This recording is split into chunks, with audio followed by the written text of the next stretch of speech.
상위 1% 부자의 통찰력. 사이토 히토리즈. 부자의 촉 N 가난한 자의 촉. 사이토 히토리.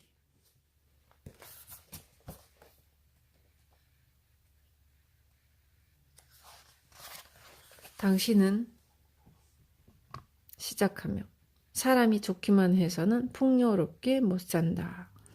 당신은 누군가의 속셈을 알아낼 수 있습니까? 자기 일의 미래를 통찰할 수 있습니까? 세상 뉴스의 의도를 간파할 수 있습니까? 사람의 행동을 간파할 수 있습니까? 통찰하지 않은 채로 인생을 살다 보면 가난해지는 일이 생깁니다. 올바르게 본질을 간파하는 능력을 통찰력이라고 합니다. 부자의 통찰력을 기르려면 그저 이 책을 읽기만 하면 됩니다. 지금부터 통찰력 공부를 시작합니다. 사이토 히토리.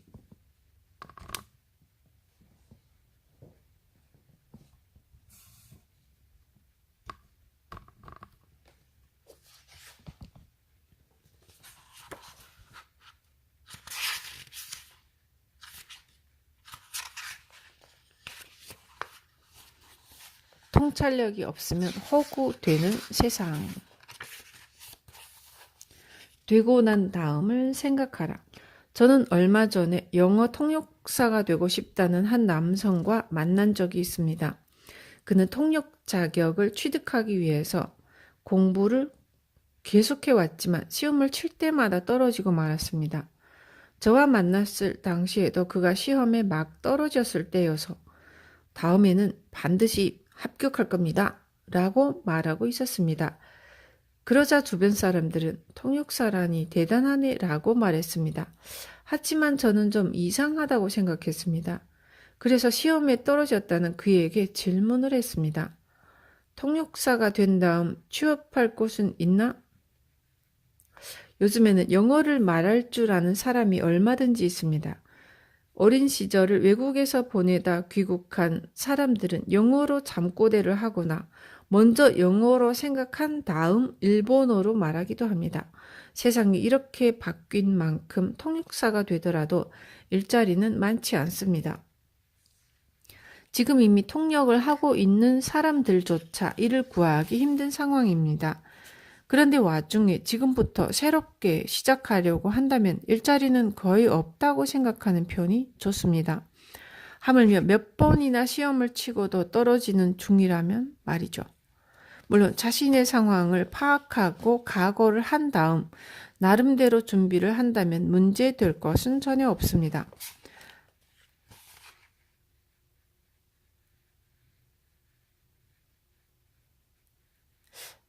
하지만 통역사가 되고 싶다는 당사자나 주변 사람들도 전부 되고 난 다음의 일은 생각하지 않고 있습니다. 그래서 저는 그에게 이렇게 말했습니다. 꿈을 가진 모습은 멋지지만 통역사가 된 다음 일도 제대로 생각해 두는 것이 좋아요.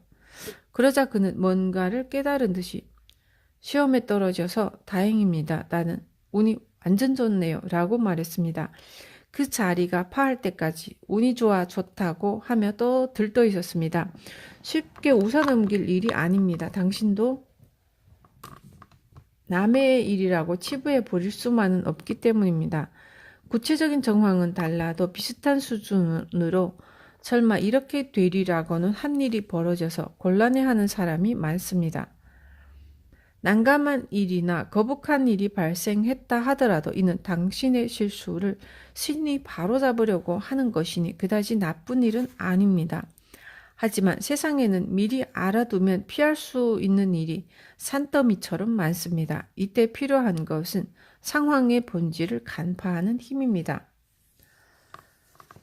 당신 업무의 현실을 간파할 수 있습니까? 그 사람의 속셈을 간파할 수 있습니까? 세상의 소문들을 간파할 수 있습니까? 현재 목표를 이룬 다음에는 무엇을 할 수 있는지 알고 있습니까? 간파할 힘, 통찰력이 없는 채로 사회에 진출하면 인생은 비참한 서스펜스 드라마가 됩니다. 하지만 통찰력을 길러두면 인생을 즐겁게 살 수 있습니다. 통찰력 기르기란 그다지 어렵지 않습니다. 알고 있으면 될 뿐입니다. 이 책을 읽기만 하면 됩니다. 사실 통찰력 이야기는 제가 제자들을 만난 지 얼마 안 됐을 때부터 가르치던 내용입니다. 가르쳤다기보다는 잡담 삼아 이야기하던 것이었지만 제자들에게는 즐거운 인생을 보내기 위해 필요한 가르침이었던 것 같습니다. 다만 세상 사람들과 조금 다른 데다 특이하기까지 한 저의 제자로 들어올 만한 사람도 역시 독특한 사람들이라서 말이죠. 덕분에 저는 일반인에게는 쓸모없는 이야기겠지라고 생각하고 지금까지 통찰력 이야기를 책으로 쓰거나 강연에서 말하지 않았습니다. 그런데 최근 들어 이것저것 어슬렁거리면서 일반인들과 잡담을 나눠보니 통찰력 이야기는 모두에게 필요하겠구나라는 사실을 알게 되었습니다. 그러니 앞으로도 계속 통찰력 기르기에 관한 이야기를 하도록 하겠습니다. 돈은 자기 역량만큼 가질 수 있다. 제가 늘어놓는 통찰력 이야기 중에는 역량이라는 내용이 있습니다. 역량이란 무엇일까요? 예를 들어 니코 지방의 기곤 폭포에 가보면 폭포수가 엄청나게 떨어지고 있습니다. 하지만 폭포 아래에서 컵 하나를 들고 물을 떠봤자 많아야 한 컵밖에 담을 수 없습니다. 아시겠습니까? 많아봤자 물 한 컵입니다. 기곤 폭포는 떨어지는 물의 수압이 굉장합니다. 그러니 컵에 찰랑찰랑 찰 만큼 물을 제대로 받는 것도 의외로 어렵습니다.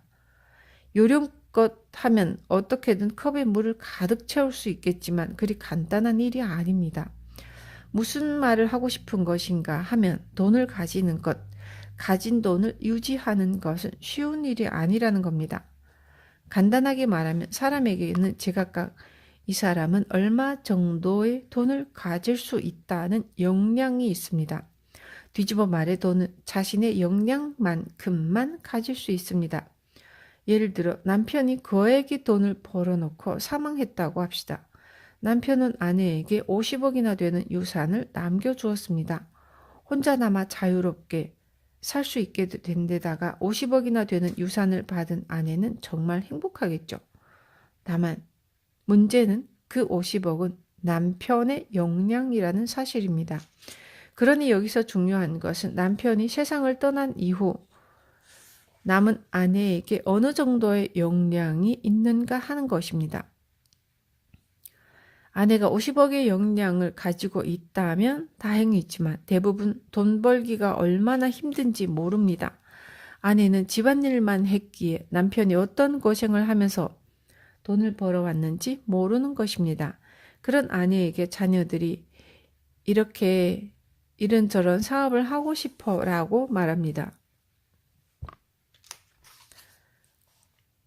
혹은 새로운 남편이나 남자친구가 사업가가 되고 싶다라든지 새로운 일을 하고 싶다고 말합니다. 그러면 아내는 그러지 않으면 좋으련만 안타깝게도 돈을 건네주고 맙니다. 하지만 타인의 자금에 기대서 시작하는 사업은 잘 되지 않죠. 30억을 줬다면 이제 그 돈은 돌아오지 않습니다. 30억은 없어졌지만 아직 20억이 있어. 하지만 아내에게 20억을 보유할 역량이 있다면 이 또한 다시 줄어들지 않겠지만 아내의 역량이 1000만밖에 가질 수 없는 수준이라면 남편이 남겨준 50억은 순식간에 1000만으로 줄어듭니다. 그러니 돈은 자신의 역량 이상으로 가질 수 없다는 것입니다. 아무리 많이 있어도 없어집니다. 어째서인지 그렇게 되어버립니다. 하지만 사람의 역량은 얼마든지 커질 수 있습니다. 그러니 자신의 역량을 키우면 됩니다. 히토리 씨, 어떻게 하면 역량이 커질까요? 라고 물으신다면 간단합니다. 라고 대답하겠습니다. 돈에게 표적이 되는 경우가 있습니다. 그런 규칙을 아는 순간 역량이 약간 커집니다. 표적이 되는 방법에는 일정한 유형이 있는데 그 유형을 알면 역량이 더욱 커집니다. 어느 날 전화를 받다가 나야 나라는 말이 들렸다면 이건 노인들에게 나야 나라고 말한 뒤 노인이 손자나 자녀의 이름을 부르면 이후부터 손자나 자녀 행세를 하며 사고를 빌미로 돈을 갈취하는 사기의 유형이죠. 이런 점을 미리 알고 있으면 나야 나라는 전화가 걸려와도 누구누구 하면서 되묻는다든가 하세요. 정신만 차리면 상대가 자신의 자식인지 아닌지를 알 수 있습니다. 그만큼 역량이 커진 거죠. 그러니 정말로 그냥 알고 있기만 하면 됩니다. 사기꾼의 방식도 알아두어라. 최근 들어 제가 자주 가는 카페가 하나 있는데 그곳에 방문했을 때의 이야기입니다. 가게 주인과 여자 손님이 이런 대화를 나누고 있었습니다. 손님, 내가 아는 어떤 남자가 여자한테 사기를 당해서 돈을 뜯겼대. 주인은 미인이 알랑거리니까 마음이 들떠서 덜컥 지갑을 연 거겠지? 아니야. 사기를 친 여자는 촌스러운 느낌이라서 굳이 따지자면 미인은 아니야. 왜 그런 사람한테 쉽게 돈을 빌려주게 되는 걸까? 그러니까 이상하지? 그때 가게 주인이 저에게 히토리 씨, 왜 그런지 아시겠어요? 라고 질문을 던져서 이렇게 대답했습니다. 세상 만사 위에는 위가 있고 아래에는 아래가 있기 마련이죠. 무슨 말인가 하면 사기꾼은 자기보다 잘난 사람은 결코 속일 수 없습니다. 그러니 미인이라고 부르기 힘든 여성이 이성에게 인기가 많아서 주체할 수 없는 남성을 속일 수는 없습니다. 하지만 세상에는 그렇게 인기 있는 남성과 정반대의 인생을 보내는 남성도 있죠. 사기꾼은 그런 사람을 대상으로 삼아서 돈을 가져가 버립니다. 그러니 지금까지 살면서 계속 인기가 없었는데 갑자기 여성이 다가온다면 잠시 멈춰서 고민해 봐야 합니다. 물론 세상을 살아가면서 희망을 가지지 말란 법은 없으니 인기가 없는 남성에게도 여성이 다가와서 나와 사귀어요 라고 말하는 일도 있겠죠. 하지만 그 확률이 어느 정도일지 따져보면 바깥을 걷다가 운석이 머리 위로 떨어져 죽을 정도의 확률입니다. 거의 없다고 봐야겠죠. 그러니 있을 수 없는 일이 일어났다면 조심하는 편이 낫습니다. 이는 여성도 마찬가지입니다.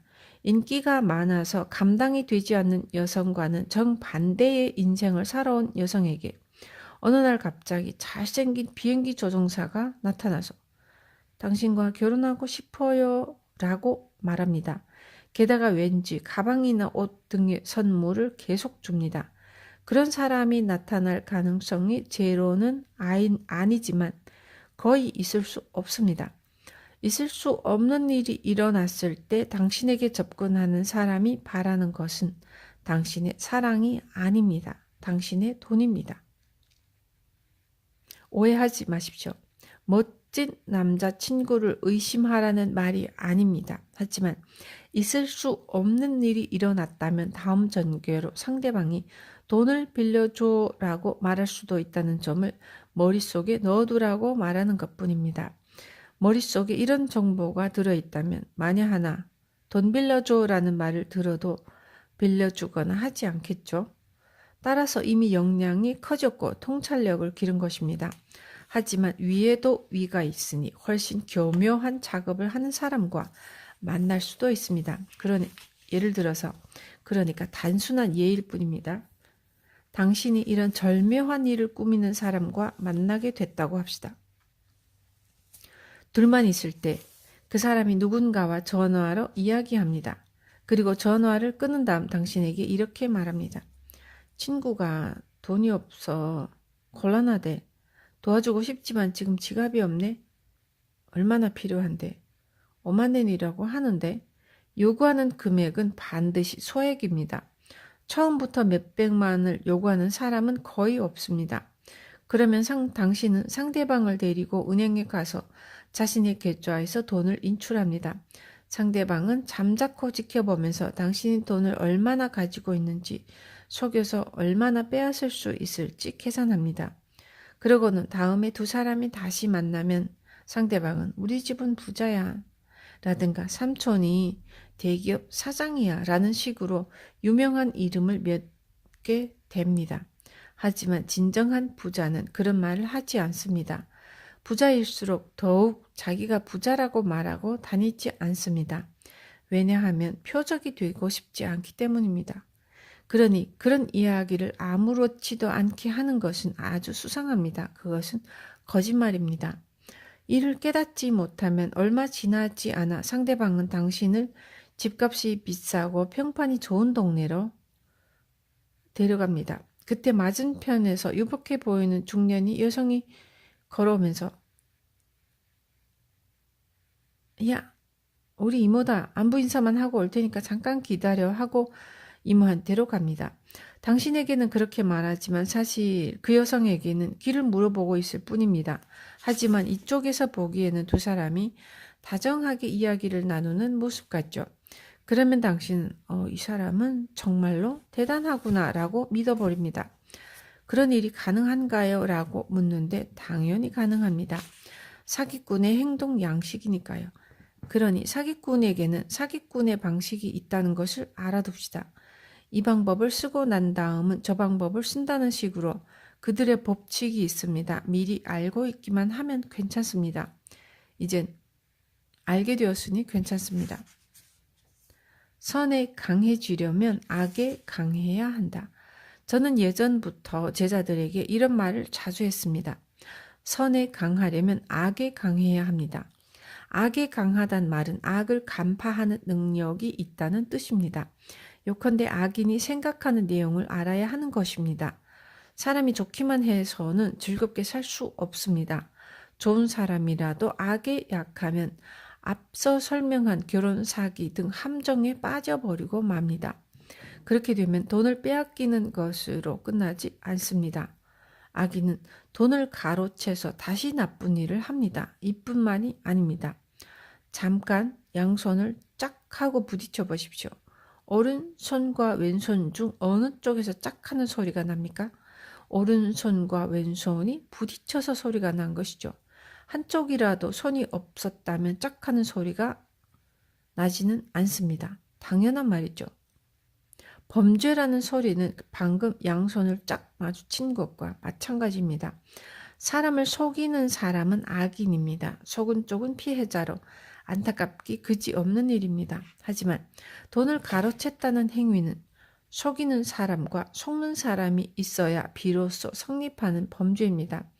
속지 않으면 악인은 범죄를 저지르지 않고 넘어가게 됩니다. 그러니 속지 않는 사람이 되십시오. 사람을 속이지 않는 당신은 훌륭한 영혼을 가진 사람입니다. 하지만 한 걸음 나아가서 악에 강해지려면 더욱 멋질 것입니다. 네. 한 걸음 나아가서 악에 강해진다면 더욱 멋질 것입니다. 그러니 악에 강해지고 통찰력을 키워서 악을 간파하는 것이 중요합니다. 사기꾼에게는 사기꾼 유형이 있습니다. 그리고 당하는 쪽도 유형이 있습니다.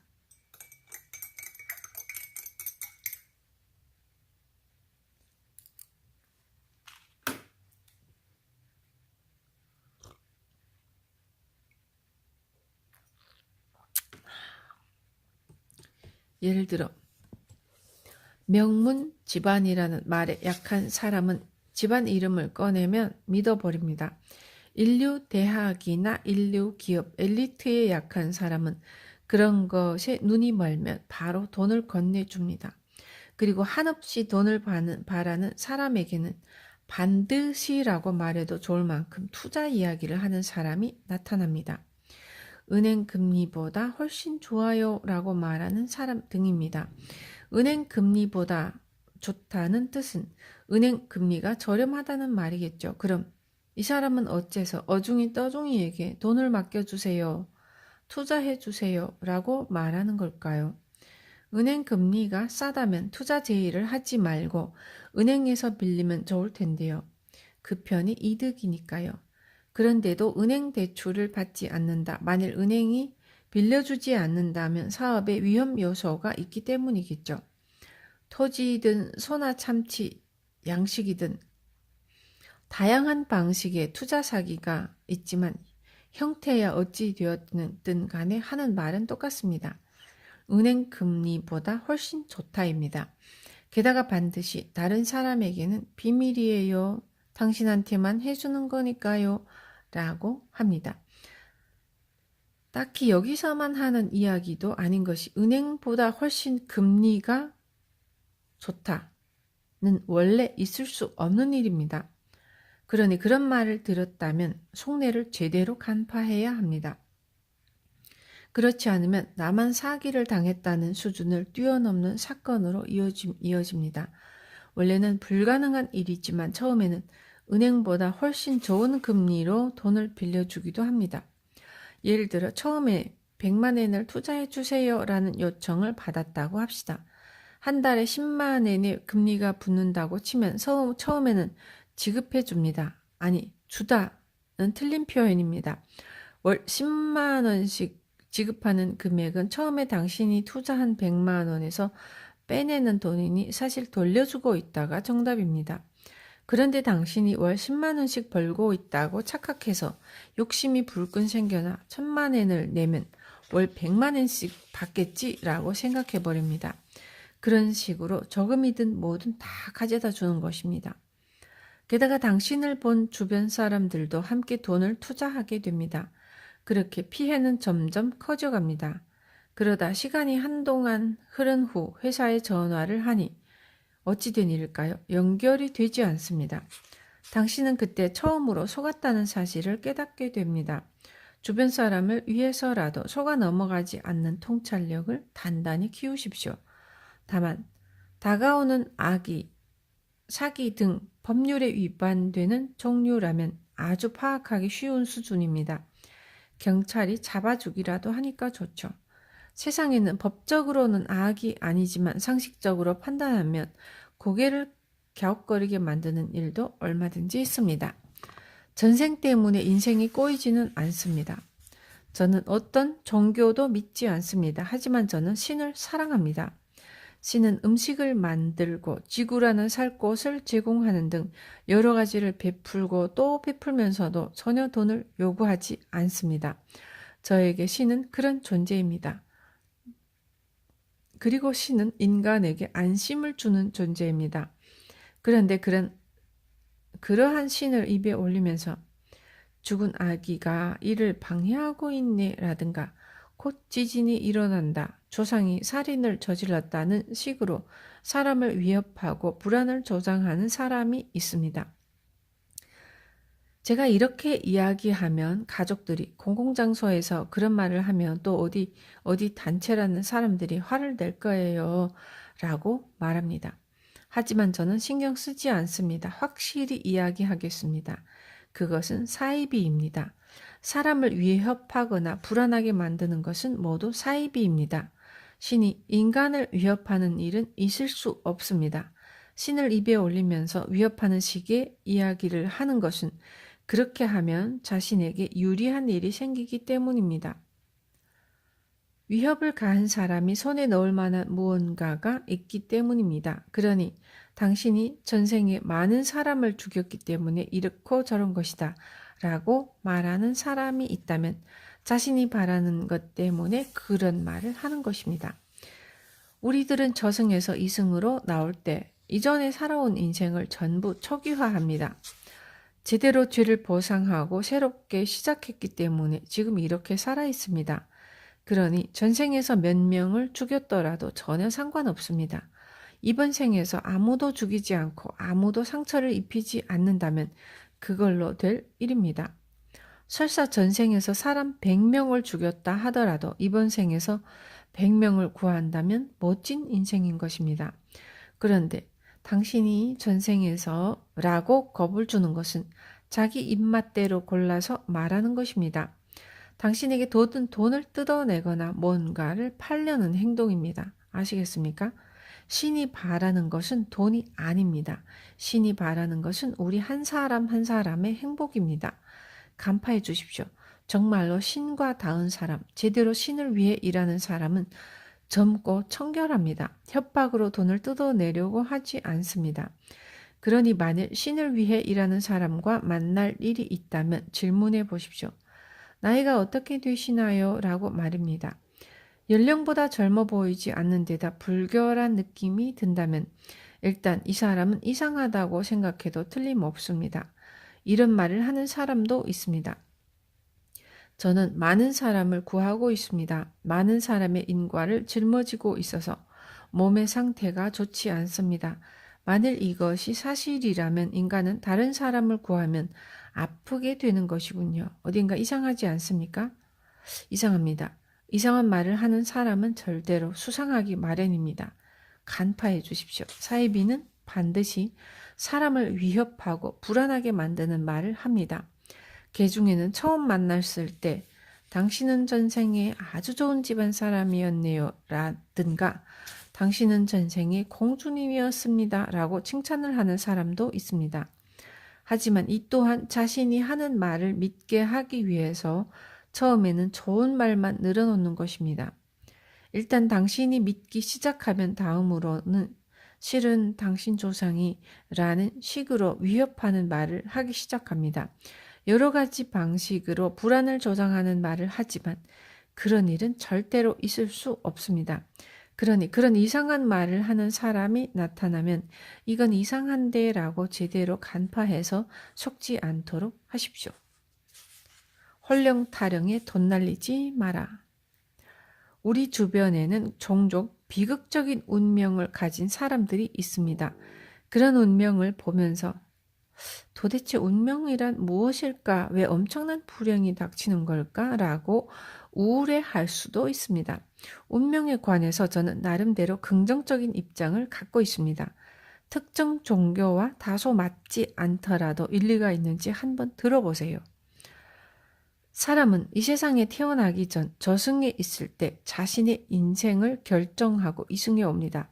나는 이런 부모님을 골라서 이렇고 저런 경험을 하고 오겠습니다. 라고 결정하고 태어나서 그 인생을 완수하고 다시 거듭 태어납니다. 그 중에는 태어나자마자 바로 사망하는 아기도 있습니다. 유산 등으로 어머니가 낳기 전에 명을 달리하는 아기도 있습니다. 이는 아기의 영혼이 저승에 있을 때 태어나서 그러한 경험을 하고 온다고 정한 다음 찾아온 것입니다. 그러니 태어나자마자 바로 사망한 아이의 영혼은 태어나서 바로 사망한다는 경험을 쌓으러 온 것이죠. 경험이 끝나면 영혼은 다시 새롭게 태어납니다. 그러니 죽은 아이는 다들 두려워하는 것처럼 무시무시한 무언가가 아닙니다. 다만 그렇다고 해서 멋대로 아이를 죽여도 된다는 것은 아닙니다. 그런 말은 아마 할 필요도 없겠죠. 그러니 아이의 행복을 기원한다면 죽은 아이는 빠르게 잊어줘야 합니다. 아이의 영혼은 빨리 다시 태어나고 싶습니다. 만일 죽은 아이의 영혼을 가지고 왈가왈부하는 사람이 있다면 조심하십시오. 소중한 돈을 빼앗겨 버립니다. 이런 사실을 간파하는 것도 능력입니다.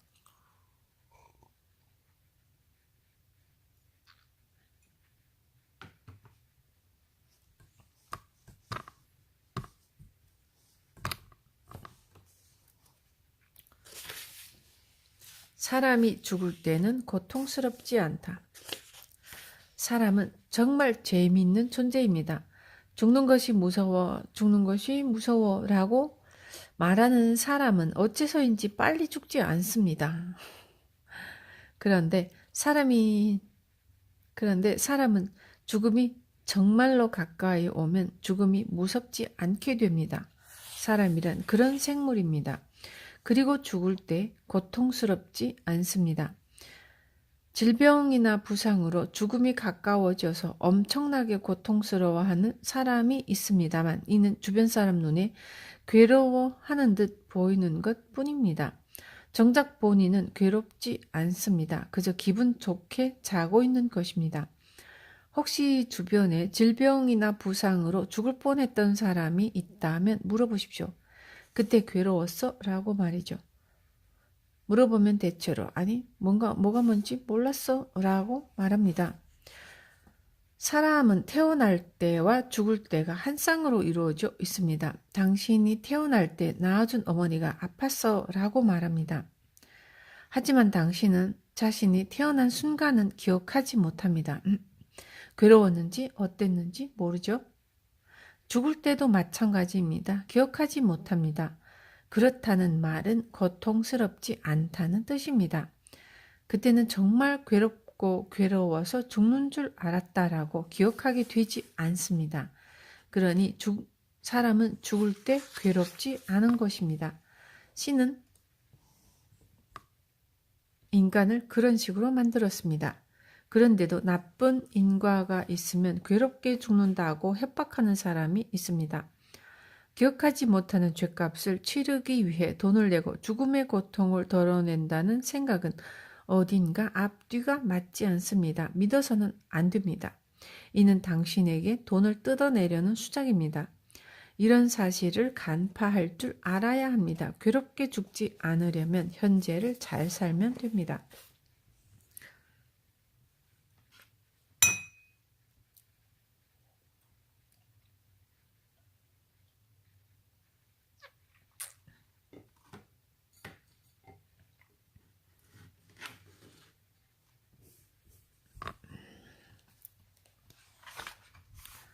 기묘한 이야기를 좋아하면 속기 쉽다. 저는 인연이 닿은 사람과 정신론적인 이야기나 신에 관한 대화를 나눕니다. 정신론이란 정신이 육체를 벗어나서 불가사의한 활동을 한다는 신앙, 정신론적인 이야기나 신에 관한 이야기를 합니다. 그걸로 돈벌이를 한다거나 종교를 시작하겠다는 생각을 한 적은 요만큼도 없습니다. 제가 하는 일은 말하자면 소위 단순한 자원봉사입니다. 자원봉사니까 한 방에 해결하는 방법을 알려드립니다. 왜냐하면 몇 번이고 반복해서 상담하러 찾아오면 제 일을 할 수 없으니까요. 그런데 그걸로 장사를 하는 사람은 고객이 몇 번이고 상담하러 오지 않으면 돈벌이가 되지 않습니다. 그러니 자신에게 다시 의지해서 여러 번 찾아오도록 유도합니다. 정신론을 좋아하는 사람이나 신심이 깊은 사람은 묘한 이야기를 정말 좋아합니다. 투시를 할 수 있대. 몸이 바닥에서 10cm나 둥둥 떴어. 세상에 손에서 뭔가가 나와. 그런 현상에 놀라서 사람을 우러러봅니다. 하지만 정말로 그렇게 투시를 하거나 뭔가를 만들어낼 수 있다면 사람들에게 일일이 돈을 받는 것은 어딘가 이상합니다. 미래가 보인다면 그걸 활용해서 일을 하면 되겠죠. 그리고 직원을 고용해서 세금을 내고 세상을 위해 일하면 좋을 것입니다. 원래 아무것도 나오지 않아야 정상인 손에서 다양한 물질이 나온다면 부지런히 이것저것 만들어내서 판매한 다음 곤란한 삶을 사는 고아나 굶주린 사람들을 도와주면 될 일입니다. 하지만 그러지 않습니다. 나는 대단하다는 모습을 보여주고 여러분에게 돈을 받습니다. 이는 정말로 대단하지 않은 일입니다. 그런 사실을 아무렇지도 않게 알아차리는 것도 통찰력입니다. 통찰력은 착한 당신에게 정말 필요한 힘입니다.